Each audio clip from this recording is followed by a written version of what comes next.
तो आज जो हम अपना चैप्टर शुरू करने वाले हैं उस चैप्टर का नाम है सेट्स। तो सेट अलजेब्रा का पहला चैप्टर है, मैथमेटिक्स का बहुत इंपॉर्टेंट चैप्टर है। और ये सेट से भी क्वेश्चन आते हैं, मेंस में ज्यादा आते हैं, बट ऐसा नहीं है कि इसका यूज नहीं। इसका यूज बाकी सारे सब्सिक्वेंट चैप्टर्स में होगा, अलजेब्रा में भी, कोऑर्डिनेट ज्योमेट्री में भी, ट्रिग्नोमेट्री में भी, कैलकुलस में भी, हर जगह होगा। तो ये सेट्स नाम का चैप्टर बहुत इंपॉर्टेंट चैप्टर है, हम शुरू कर रहे हैं। ओके, अब देखो, इंग्लिश के वर्ड है एक सेट, इसकी दो मीनिंग है। एक सेट है वर्ब और एक सेट है नाउन। ये जो वर्ब है, ये वर्ड जो है सेटअप होता है ना, कि सेटअप करो इसे, setup a microscope, setup the cards. ये सेट वर्ड है किसी चीज को मुकम्मल करना, किसी चीज को कंप्लीट करना। और ये जो नाउन है, ये जो नाउन है, ठीक है ना, अब ये क्या है, इस नाउन का मतलब है ग्रुप। सेट का दो तरह का मीनिंग है इंग्लिश में अगर आओगे तो एक वर्ब है सेटअप और एक ग्रुप है सेट। ठीक है, एक संज्ञा है और एक क्रिया है। ठीक है, तो हम जो पढ़ेंगे अभी मैथमेटिक्स में वही पढ़ेंगे ग्रुप वाला सेट। ठीक है, तो ये सेट जो है कोई नई चीज नहीं है, ग्रुप वाला आप बचपन से जानते हो, बचपन से ही देख रहे हो कि डाइनिंग सेट होता है, चूड़ियों का सेट होता है, क्रिकेट का सेट होता है, कैरम की जो वो गोटियां होती है उनका सेट होता है। तो सेट मतलब है collection of items, collection of elements. ठीक है, तो बस यही डेफिनेशन है मैथ्स में भी सेट्स की। तो बिल्कुल पॉइंट वाइज हम चलेंगे। इस चैप्टर में जो ज्यादातर चीजें हैं वो रिलेटेड है डेफिनेशन से। बहुत सारी चीजें ऐसी कॉन्सेप्ट इसमें जो है वैसा है कि जिसे याद करना जरूरी है। इसमें वैसा ज्यादा कॉन्सेप्ट नहीं जिसमें दिमाग लड़ाना है, कैलकुलस टाइप का चीज नहीं है। बहुत आपका एग्जॉस्ट एनर्जी नहीं करेगा। कुछ टर्म्स है उसको समझना जरूरी है। ठीक है, तो चलिए, तो सबसे पहले जो है डेफिनेशन लिख लिया सेट्स का। Set is a well defined collection of objects।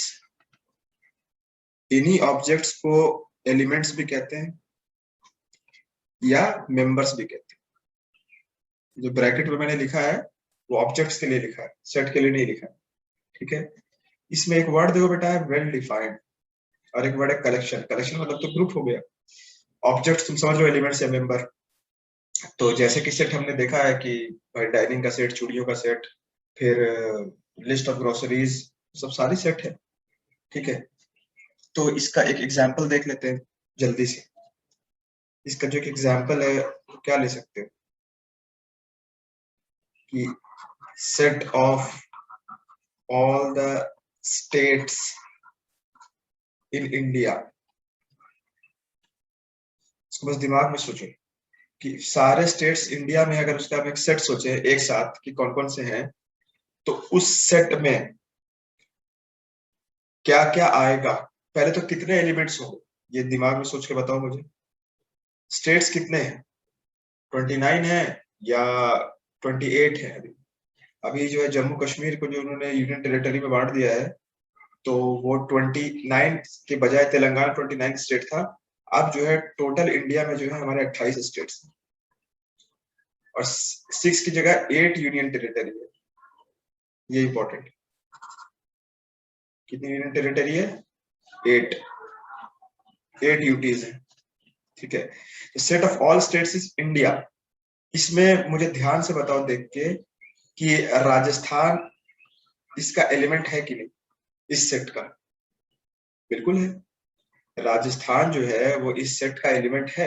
दिख रहा है हमें कि राजस्थान एक स्टेट है, बहुत पुराना स्टेट है। ठीक है, और एक चीज बोलता हूँ, दिल्ली। क्या दिल्ली स्टेट है? तुम बोलोगे कोई जल्दी बोल सकता है हाँ सर है। नहीं, दिल्ली यूनियन टेरिटरी है, तो दिल्ली स्टेट नहीं। तो बेटा यही है इस वेल डिफाइंड का मतलब, कि set of all the states in India. ये सेट हो भी सकता है और नहीं भी हो सकता है, लेकिन ये सेट है। It is a set. अब ये क्यों है? क्योंकि बेटा ये वेल डिफाइंड है। कोई भी एक चीज देख के हम बता सकते हैं कि वो set of states of India में है या नहीं है। जैसे यहाँ पे अगर मैं लिख दूं एप्पल, तो एप्पल तो स्टेट है ही नहीं, तो वो सिरे से नकार दिया जाएगा। ठीक है, तो सेट ऐसा नहीं होना चाहिए कि एम्बिगुअस हो, समझ ही में ना आए, वेल डिफाइंड होना चाहिए, वेल डिफाइंड कलेक्शन, ये इंपॉर्टेंट है। ठीक है, कि एक एग्जांपल लेते हैं जिसके बारे में आप लोग ध्यान से सोचिएगा। ठीक है, set of all the tall people on earth, ये भी एक सेट होगा, जाहिर सी बात है, लगता तो है कि होगा, लेकिन ये सेट नहीं है। क्यों नहीं है बेटा? क्योंकि ये नॉट वेल डिफाइंड है, वेल डिफाइंड नहीं है। क्योंकि लंबा मतलब क्या है, यूएस में जो है लगभग एवरेज हाइट जो है सबकी 6 फीट के आसपास है, और इंडिया में एवरेज हाइट है 5.5 फीट मर्दों की, औरतों की तो और कम है एवरेज हाइट। तो ये नॉट वेल डिफाइंड है, तो ये जब वेल डिफाइंड नहीं है, so it is not a set. ठीक है, ये सेट नहीं है। तो ये क्लियर हो गया कि वेल डिफाइंड का मतलब क्या है ना? पहला पॉइंट हो गया। ये बिल्कुल सिंपल सिंपल पॉइंट वाइज है, कोई इसमें ऐसी चीज नहीं जिसे बहुत दिमाग लगाना है। ठीक है, लेकिन इसका यूज बहुत जगह है। ये नोटेशंस, ये पूरा चैप्टर ही नोटेशंस पे बेस्ड है। जैसे इक्वल टू का साइन आपने जब बचपन में पढ़ा होगा तो उसको कोई बहुत दिमाग थोड़ी लगाना पड़ा था, वो याद करना है कि इक्वल टू इसे कहते हैं। उसी तरह से इसमें लगभग 20 पॉइंट्स, तो लगभग 17-18 पॉइंट्स तो ऐसे हैं जो मैं लिखाऊंगा। ठीक है, पॉइंट वाइज ये चैप्टर पढ़ाऊंगा, जो बिल्कुल याद करने वाली चीज है। ठीक है, उसके बाद आता है थोड़ा बहुत यूनियन, इंटरसेक्शन, वो भी चीजें। तो अभी मैं ज्यादा डीप में नहीं जा रहा हूँ कि चैप्टर में आगे क्या क्या आएगा, टाइम वेस्ट होता है, सिंपल पढ़ते हैं। ठीक है, दूसरा पॉइंट लिख लिया। ठीक है, दूसरा पॉइंट क्या है कि मैंने पहले भी बताया था नंबर सिस्टम में कि capital letters are used to denote the sets, यानी कि जब सेट का नाम आएगा तो उसको हम अमूमन अमूमन, तो कैपिटल लेटर्स आर यूज के पहले लिख दो आर यूजुअली, यूजुअली का मतलब होता है ज्यादातर, या जनरली का मतलब ज्यादातर, टू ये क्या वर्ड लिखा मैंने, डिनोट है। ठीक है, तो मुझे नहीं समझ में आ रहा था, तुम्हें कैसे आएगा समझ? ठीक है, डिनोट द सेट्स, ठीक है ना? तो सिंपल है, टू डिनोट द सेट्स। अब जैसे कि ऊपर वाले सेट का ही नाम है, जैसे कि इसमें ए ले लो, बी ले लो, सी ले लो, हमने नेचुरल नंबर देखा था, हमने इंटीजर्स देखा था, आई से डिनोट करते हैं, हमने रैशनल नंबर्स देखा था। ठीक है, लेकिन हमने बेटा एक इरेशनल नंबर भी देखा था। तो बेटा यूजुअली का मतलब होता है ज्यादातर, तो स्मॉल एस जो है वो इरेशनल नंबर का सेट है, लेकिन स्मॉल एस स्मॉल लेटर से डिनोट किया जाता है, उसका नाम स्मॉल एस है। तो जरूरी नहीं है कि बिल्कुल हार्ड एंड फास्ट कोई नहीं है, लेकिन यूजुअली ऐसा ही करते हैं, कैपिटल लेटर से हम दिखाते हैं। ठीक है, और सेट का नाम तुम कुछ भी रख सकते हो, जरूरी नहीं कि 1 लेटर से रखो, तो 3 लेटर से भी रख सकते हो। ठीक है, एग्जाम्पल में जो ऊपर वाला हमने सेट माना था, ठीक है ना, तो उसको ऐसे कह देते हैं हम कि उसको ए का नाम दे देते हैं। ठीक है, देखो मैंने इससे इस्तेमाल किया, और जरूरी नहीं कि करली ब्रैकेट पे लिखो, set of all states in India, English में स्टेटमेंट की तरह भी लिख सकते हैं। ठीक है, ये हो गया। Set of all states in India का नाम हमने ए दे दिया, एग्जाम्पल ले लिया है, बहुत अच्छी बात है। ठीक है, और इसमें जो दूसरा पॉइंट है बेटा वो ये है, जो मैं अगले पेज में लिखता हूं, मतलब सेकंड पॉइंट के अंदर लिख रहे हैं कि elements are usually represented using small letters. अब देखो बड़ा, ये स्मॉल लेटर्स, ये लेटर्स क्या है? अफान पूछ सकता है कि सर जब नेचुरल नंबर्स का हम सेट लिख रहे थे तो उसमें 1 2 3 आ रहा था, तो वो तो कैपिटल लेटर स्मॉल लेटर में फिट ही नहीं होती है वाली चीज। बोलेगा बिल्कुल सही बात है, नहीं फिट होती है, लेकिन कभी कभी ऐसा होता है कि जब आपको सेट के एलिमेंट्स पता नहीं होते हैं तो आपको उन्हें अज्यूम करना पड़ता है। तो आप small a small b small c assume करोगे, या small x small a b c या एक्स वाई जेड, इस तरह से अज्यूम करोगे स्मॉल लेटर से। जरूरी नहीं कि ऐसा हो, कभी कभी अल्फा बीटा गामा भी लिखा जाता है, तो वो तो हमारे इंग्लिश अल्फाबेट से अलग चीज होगी।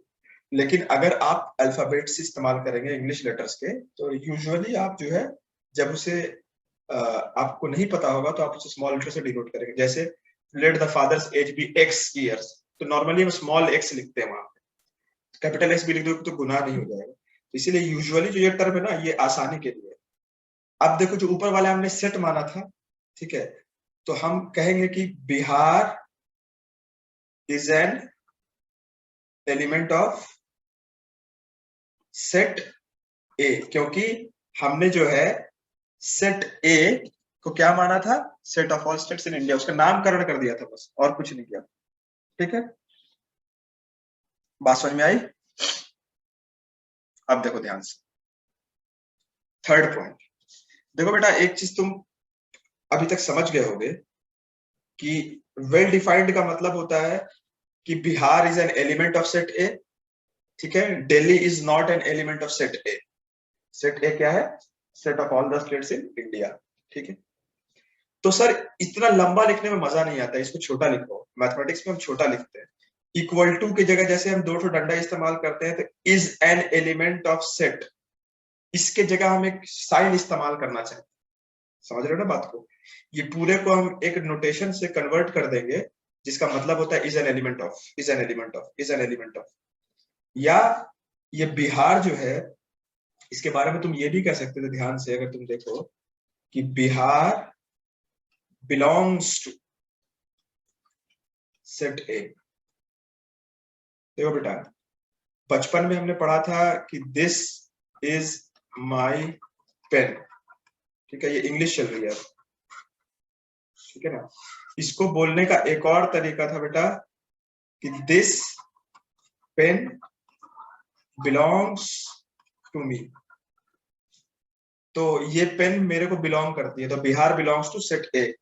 हम एक तीसरा पॉइंट लिखते हैं कि मान के चलो कोई भी एलिमेंट है स्मॉल ए और एक सेट है कैपिटल ए, ठीक है, तो अगर मेरे को ये पता चलता है कि A is an element of set A, ठीक है, आसानी के लिए दोनों का नाम ए लिया है, कैपिटल और स्मॉल, ताकि ये भी फर्क वाकई हो जाए कि small letters are used to denote elements.